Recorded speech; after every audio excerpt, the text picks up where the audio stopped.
President Biden will tour the country soon to talk about the recently passed trillion-dollar infrastructure package. Alex Cameron has reaction from the Oklahoma lawmakers from our News on 6 Washington bureau.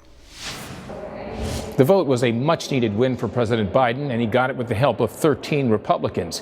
The Oklahoma delegation was unanimous in opposing it. The yeas are 228 and the nays are 206. 6 liberal Democrats voted against it as well, but what mattered to the president was that it passed. Finally. It was back in June that Biden and a bipartisan group of senators announced they had a deal on a true infrastructure package.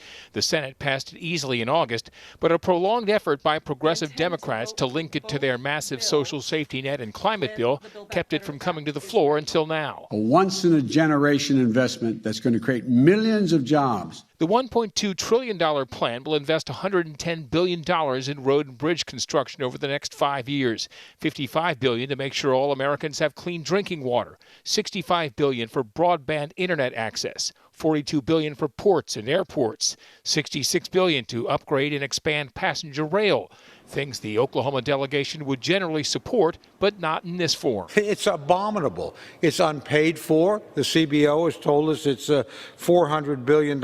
And they say they've had no input. There's been no conversation with the Republican side on trying to come to a bipartisan agreement in the House. And as important as infrastructure is to connecting our communities and economies to one another, said Congressman Frank Lucas in a statement, unfortunately, this unvetted bill remained politically coupled with the majority's partisan trillion-plus dollar spending and tax bill. It's not fully clear when President Biden will formally sign the bill into law, most likely next week when members are back in town and they can have a ceremony at the White House. At the U.S. Capitol, I'm Oklahoma's own Alex Cameron.